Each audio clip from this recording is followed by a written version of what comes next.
So today we're talking about I am the light, O night divine. On winter solstice, we celebrate the light, this extraordinary understanding that there is something profound about light and darkness, and that it is a divine night.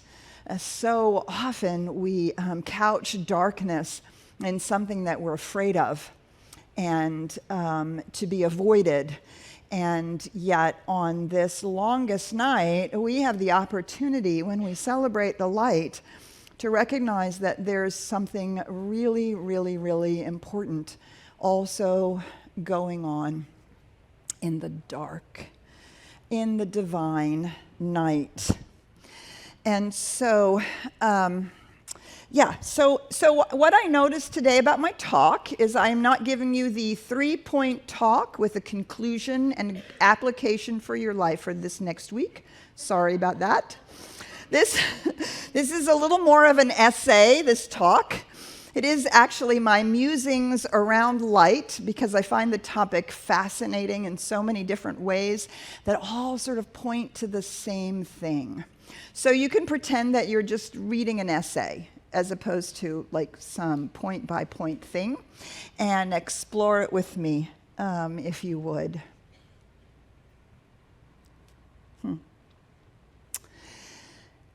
I've been participating in a winter solstice celebration here in Dallas. I participated in it for 20 years. That was put on by the pagan and Wiccan community. And of course, it is the winter solstice we get from the indigenous northern European countries and the indigenous people in the northern European countries. And of course, when the Holy Roman Empire moved into that area, they called them pagans. They were, in fact, practicing their own nature traditions, nature spirituality that was indigenous to the areas.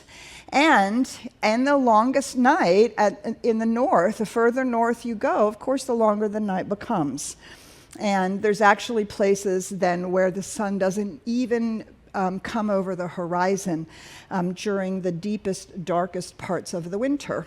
And so the indigenous people told stories about how the light was being eaten and the darkness was overcoming it. And then on winter solstice, the celebration is to affirm that the light comes back, right? And all of our hero journey stories and all of the, the ones that I love, Star Wars and Star Trek and Lord of the Rings and all these great heroes, they're all the hero journey, and they're all about, light overcoming darkness. Except that from a spiritual point of view, from the point of view of oneness, there actually are not two powers contending against each other. And so this celebration that happened for many years because of the beautiful and talented Amy Martin, she really took a different take on that story from a metaphysical point of view. And in each of the winter solstice celebrations that I was a part of, we actually honored and acknowledged the dark. Because the dark, too, provides something really important: rest and solitude. It provides an opportunity for quiet and self-reflection. In the light can be very busy, and it can be very much about, shining the light on things so that we can participate and create and be out there and do all of that sort of thing. And yet the going within into the cave of the heart, that's actually a place of darkness and quiet. And so rather than having light and dark contend with themselves, from a place of wholeness and oneness, we recognize that light and dark are actually in harmony with each other. They are complementary expressions of life, equally important. We get from the East, we get the Yin Yang Symbol. And what you may not know is that the Yin Yang Symbol is actually intended to be a moving symbol. It's actually intended where you see that in the light, in the white or the light side, there's a dark circle, and in the dark side, there's a light circle. And what's actually happening in each case is that the light is breaking through into the darkness and taking on that space, and while simultaneously the dark is breaking through to the light side and taking over that side in a perpetual motion of harmony and integration. The Yin Yang symbol recognizes that the experience that we have here on the human plane is fundamentally based in the pairs of opposites, light and dark, and that these are complements to each other, and that both are necessary. And so when we make this night divine, we make friends with the dark. We make it divine and sacred. We make it a place where the Native Americans, when they go into the sweat lodge, into the darkness, they go into the cave of Mother Earth on a vision quest. It is to make friends with the dark and to open ourselves to it and allow it to illuminate something within as opposed to something without. We aren't often invited into this deep place of making the dark sacred. And it's a powerful work. And part of the reason why we don't do it is because we also recognize that it is in our darkness that we find our woundedness. From depth psychology and Carl Jung, we get the idea of the shadow. And the shadow is that dark side of us where we shove all the places and all the things that are unacceptable about us. All the ways that we're not a good girl or a strong boy or whatever the family and cultural messages are that we don't quite fit into, or those places that we find unacceptable within ourselves, our irritation, our anger, our depression. We put all of that in the shadow. We put our traumas there, those things that we don't want to deal with. And so our darkness, that dark side of us, can feel very scary because our woundedness is living there. And of course, we think if we put it in the shadow, nobody will ever see it. The problem is the only person who doesn't see it is us, right? Because it's in our shadow. It's actually not in anybody else's. They actually see it loud and clear because it comes out around the outside, right? We all have had this experience. Comes around the outside or over the top or some kind of way, and we're only fooling ourselves if we think that it's hidden. It's only hidden from us. And so part of making friends with the darkness is to be courageous enough to look in the shadow, to be willing to see what's in there, to be willing to do the work of healing the trauma, of forgiving our woundedness, of doing whatever the work is that is there to bring the light into the psyche. I remember really, when I first started doing this work, I was deeply resistant to it. I was terrified of what I would find there. Actually, I believed that in that space there was a black hole that I had circled around so much in my suicidal depression that I was afraid that if I got too close to it, I would literally fall in and disappear, and that I would cease to exist. And so I avoided it. And therapist after therapist would walk me up to the edge, and I would turn away. And it was really in the spiritual work that I began to have the courage to bring the light into that darkness. And what I realized was that it's like going into the attic. When you go into the attic and there's no light, and maybe just a little light filtering in from the windows, and you see all these spooky shapes. I remember going up to our attic as a kid, and it had all kinds of stuff up there, and and then you realize, oh wait, it's just a coat hanging there, or it's an old pair of suitcases stacked on top of each other, but it looks like this looming thing. And the very first thing that happens when you bring your flashlight there and you turn the flashlight on, the very first thing that happens is, first of all, you get to see what it actually is. It's a box, or it's a guitar thing, or whatever. It's something recognizable. But when you first shine the light on it, the shadows actually get darker, don't they? But you notice that they're just shadows of the boxes. And if you'll unpack the boxes and see what's in there, the shadows actually begin to dissipate. We bring the light in so that we can look into the darkness and look at the shadows. And that light, I loved what Ernest Holmes talks about the light, and the way that we can begin to get a hold of this idea that dark and light aren't contending with each other is he says, simply do this thought experiment. Do a thought experiment right now with me. Imagine a room. All the doors and windows are closed. Shades are drawn. The room is basically dark, right? It's 100% dark. And you decide to light a candle out in the hallway. You open the door and you walk into the room with the candle. Just imagine that in your mind. What does the darkness do? What does the darkness do? It dissipates, doesn't it? The darkness does. The very first time I ever read this in The Science of Mind, the darkness does not fight back. I was like, what? What happened to all my heroes' journeys, right? And the light and the dark contending with each other. No, the darkness does not fight back. It's simply the absence of light. That's all darkness is, but the absence of light. The moment that we bring the light in, the dark ceases to exist. It simply dissipates. It's not even a thing of itself. It's not like it's fog that's dissipating in the mist or in the sunlight. I mean, it actually isn't anything. It's simply the absence of light.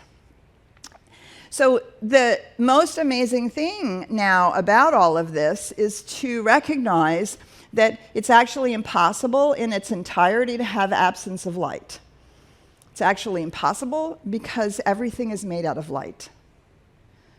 Everything is made out of light. This is not just a spiritual statement. It's not just a statement that you find written in the mystics. This is now a statement that you can read on Wikipedia when you research quantum physics, the quantum field, and light. Science continues to catch up to what the mystics have known all along. Everything is, in fact, made of light. We have it in the Western creation stories. In the beginning, God made the heavens and the earth, right? The very first thing that happened was light.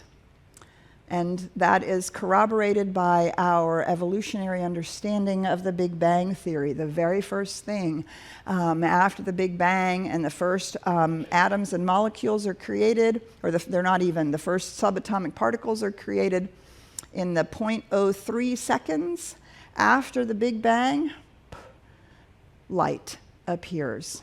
Now, what's so interesting is what light actually is. I'll tell you a secret. Are you ready? They don't know. Is that wild?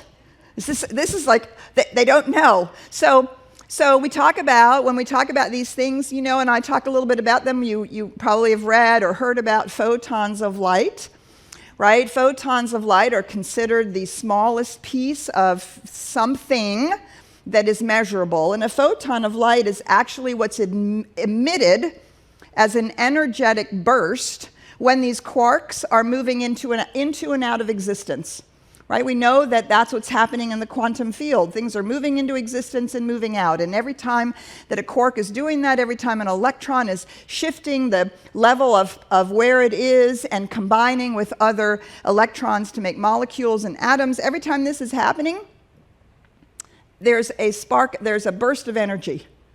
And that energy is a photon of light. So, light is actually energy. It's not actually light. It's actually energy. Actually, what it is a wave. Well, it acts like a wave. It's not really a wave. Only things are waves, like oceans and sound waves and things like that. Light isn't actually a wave, but it acts like a wave. Oh, but it also acts like a particle. No, it's a particle. No, actually, it's not a particle. It just acts like a particle. It's not really a particle, but it's not really a wave either. Sort of acts like a wave, kind of acts like a particle, but isn't either one of them. And it's not energy that's actually measurable. Like it isn't energy like as in energy you can put in your car or in your solar panel or anything.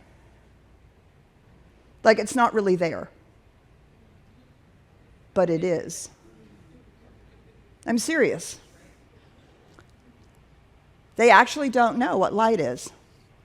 It sort of is like this, and it sort of is like that, and you can see how it behaves, and you can see what it does, and you can see what its impact is. And then not only do they say it's packets of energy, it's also packets of information, right? Because it's the light that's bouncing off of this that actually tells me that it's here, tells me that it's round, tells me that what it looks like. It's actually the light that's bouncing off that I'm receiving that's actually telling me something about the world in which I am living. So it's not, and you know what else it is? Oh, wild, completely wild. Do you know that light is the only thing we eat?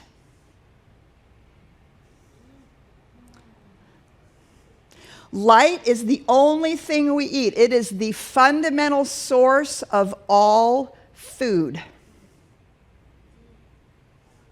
Just, I know you have to stop and think about that for a minute, like, what? But other than a few things that do chemical energy, like there's like 2 or 3 little weird, microbes and fungi, everything else begins with the photosynthesis process. The plants take in the light, somehow they magically turn it into something that is usable. And then we either eat the plants or the animals eat the plants, and we eat the animals, and ultimately it's the energy that we take in from food. Is that like just the wildest thought? So every time you put something in your mouth, unless it's completely synthetic, even then, those synthetics are all made out of this fundamental thing, which we're not actually sure what it is, called light.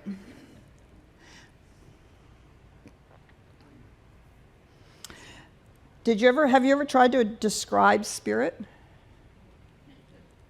Have you ever tried to describe how spirit is the oneness behind all things and how we're sourced from that and it's the source of our being and that's what we're expressing, right? Have you ever tried to talk about that? When I do, I find myself a little tongue-tied. I'm not exactly sure. Like, I don't really know how to describe it because every time I describe it, I'm using physical language, physical words. But it's not physical. It's not anything yet. So it could be that when we're eating light, we're ingesting spirit. Or a spirit is sourcing us in some form or fashion. The source of life itself is moving, and we are partaking of it in some way. What an extraordinary thing to think about. And that's everywhere. It's ubiquitous. It's not only the photons of light that we're all emitting. It's not only the sort of the building block of everything. It's not really a thing, so I don't know how it's the building block, but it's everywhere present, all of the time. And you can actually, in certain states, and you can actually see it fall as a fine white mist. I don't know how many of you have had that experience. You can actually see it. And with your eyes open, not with your eyes closed, not imagining it, you can, in fact, actually see it. What an amazing thing. And so light is actually called electromagnetic. It's actually the electromagnetic field. It's actually waves and frequencies, which is why we talk so much about the frequency, the resonating with the alignment with spirit, right? When we talk about alignment, being in alignment with life, being in alignment with love, being in alignment with spirit, we're literally saying we're tuning our own vibrational frequency to the frequency of light. Think about that for a minute. Not visible light only. That's a tiny little portion of what light actually is, or what they can at least measure about it. Now I want to go back to this beautiful song that Linda so beautifully sung from Melissa Etheridge. We've sort of done the same thing, right? We've co-opted the winter solstice to have a beautiful song that hints at the O Night Divine. We actually sang the Spirit's Prayer, which is a nod to the Christian Our Father and Lord's Prayer. And so, that's exactly what happened when the Roman Empire and Catholicism moved into the Northern European. They simply co-opted the indigenous spirituality that was there. They just co-opted it. Instead of fighting it or trying to squash it, they simply made it part of the Catholic traditions. And so the tree and the holly and the berries and all of that was long before the Christian tradition, thousands of years earlier than that, and they just co-opted it and retold a story about it. And so we're doing the same because we're using a lot of Christian, we've used some Christian music. We have O Night Divine. And I want to talk a little bit about this song because I knew that Linda was going to be singing it. So all week I've been singing the original O Night Divine. So it really caught me. It's really caught me for the first time, the words of the song. So O Night Divine is the most requested spiritual song ever. It's sung in virtually every midnight mass in Catholic churches, in Episcopal churches, in Christian churches around the world. It's considered this, staple. It was originally written in the early 1800s, and then in the early 1850s, it was set to music. And it was written by some parish priest, kind of like Silent Night was written. And they began singing it, and the Catholic Church did not like that. The music was way too big. It wasn't really about the same feeling, and they were very concerned about the message. So actually in the 1860s, they actually began banning O Night Divine from the Catholic masses in France, which is where it was originally written. It was originally written in French, and they began banning it because they were concerned about the socialist nature of the words. The second or third verse. Truly, he taught us to love one another. His law is love. His gospel is peace. Chains shall he break, for the slave is our brother.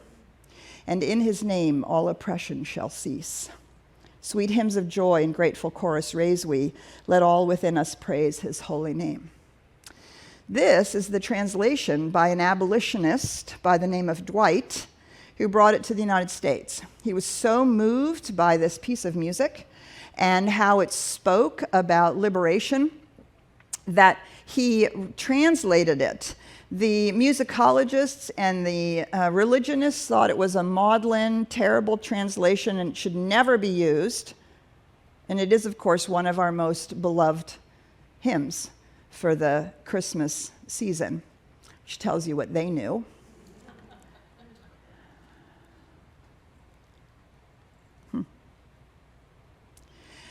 But I got caught on listening to the song on the radio and listening to those words in my own mind.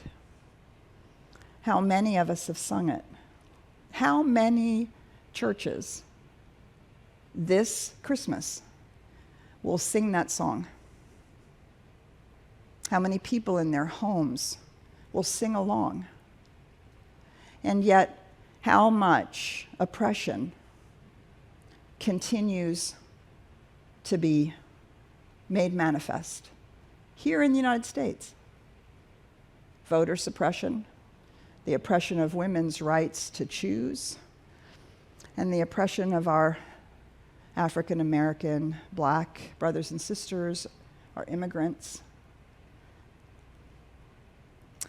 I tell you, the last time I heard this song this week, I wept.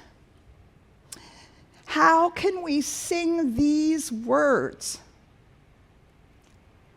and not understand that we're not doing it? Not in our culture. You know what? Let me rephrase that. Many of us are doing it. Many of us are working on it. And some of us are not. And in some of those very churches that are going to be singing these words, another message is preached. And this is one of the most beloved songs of this holiday season. That, my friends, I believe, is what it means to bring light to a subject. To bring light to truth. To bring light to what's going on. Just as we have to look into our own shadows, we have to look into our own darkness, we have to look into our cultural shadows and our cultural darkness as well. We have to be willing to see and to perceive the ways in which we are not resonating, not aligning, not in the vibrational frequency of our own spiritual understanding and the truth that we seek to live. So what it means to bring light to a subject, right, and to our own consciousness, it is to see our own false beliefs, to feel our sense of separation and to say, wait, but that's not really true. It's only a sense of separation. To become aware of our unconscious bias around life and people and situations and all of the ways in which we are unconscious. That's what it means to have an unconscious bias. To bring light to this subject. And when we bring light to the subject and it's very close to our woundedness, do you see we go into defensive mode? We defend. We also bring light to a subject when we look at our own hidden motivations. Why do I want to do this? Why do I want to say this? What's really going on with me? What's really going on with me, not with the other person? What's causing me to react this way? What's happening within me?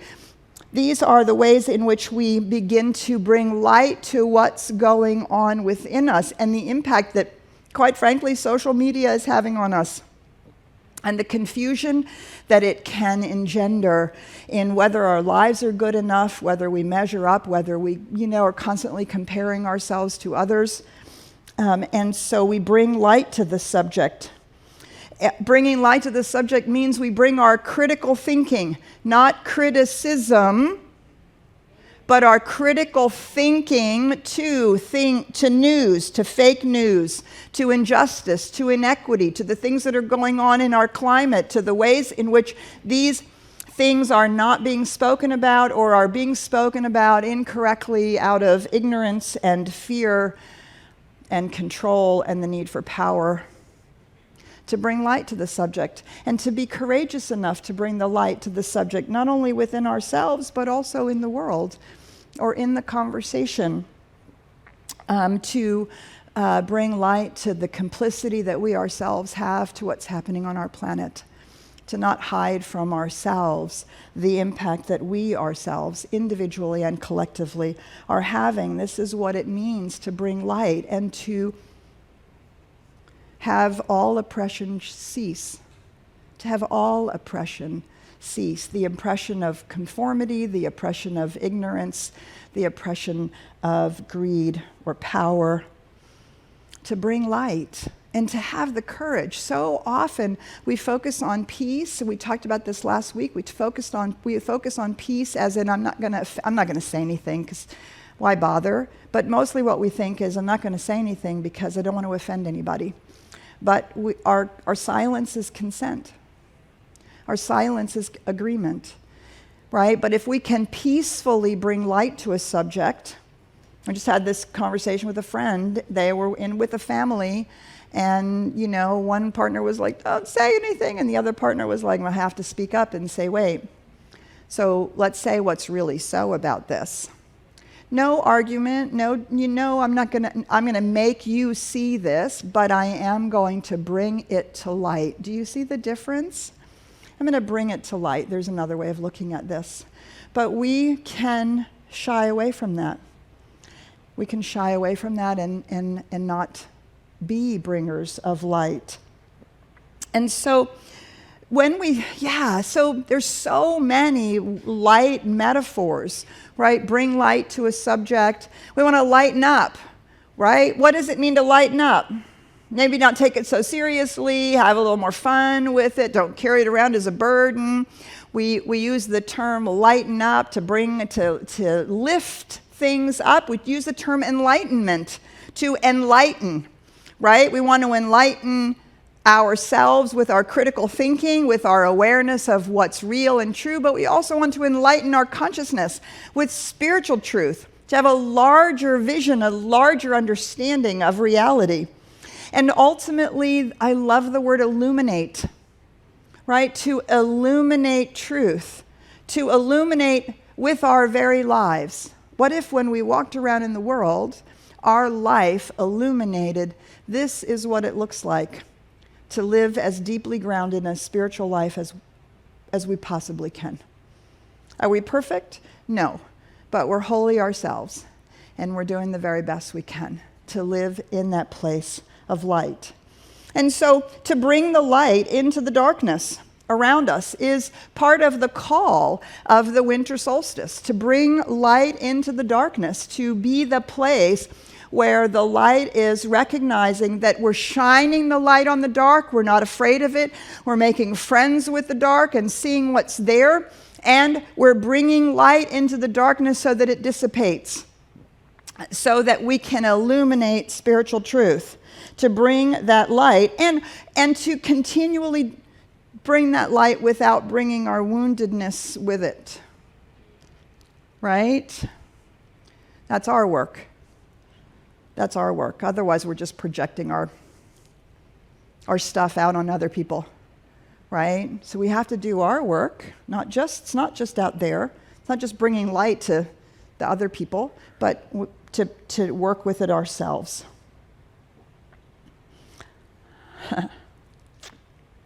So the other thing about the shadow, I'll never forget the first time I read this from Carl Jung. The other thing about the shadow, do you know what else we disown in the shadow? Do you know what else is hiding there? What is it? Our best self.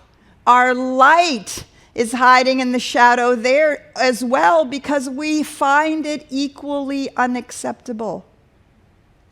We're afraid of it. We've certainly been told not to brag about it, not to talk about it. Who do you think you are, right? And so we have just as much put our gold into the shadow. The deepest desires of our hearts, our spiritual connection, our deepest intuition, those times that we know, and somebody says, well, how do you know? And we're left standing there going, I just know. And we're dismissed or diminished or belittled, right? All of that we've shoved into the shadow as well. And so when we bring light to our shadow, we reveal our own light, our greatest and most profound assets, and the truth of our being might also be hiding there. So we want to bring your light to the world because the world needs it, doesn't it? I need it. We need it. So I want to read you these two quotes. These are really have spoken to me over the years. The first one is from Friedrich Buchner, where our deep gladness and the world's deep hunger meet. We hear a further call. Our deep gladness might be hiding in the shadow. Our deep gladness is our very light. That is the truth of who we are and what we are here to contribute. Howard Thurman says this, don't ask what the world needs. Ask what makes you come alive and go do it. Because what the world needs is people who have come alive. That aliveness is our light. That aliveness is our light, our deepest self, our truest understanding, our profound intuition, and the very light that we are. So I want to close by reading you again a few paragraphs from The Science of Mind. I just want you to listen. Close your eyes if you choose.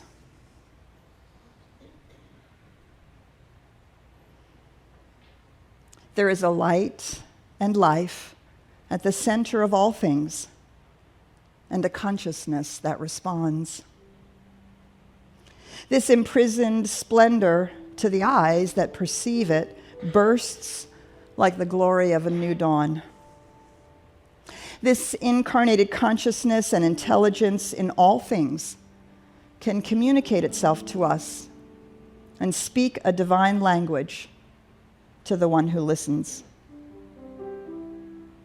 Let us learn to live by inspiration and to have joy in the thought that our light need not be borrowed from another, but that each is invited to add his or her light to the sum total of human consciousness. Unless we become the living embodiment of love and light, we shall have no justification in saying that spirit is love and light. Unless we use the freedom we have without abusing it, we shall have no justification in saying that we are masters of our own soul or the creator of our own destiny.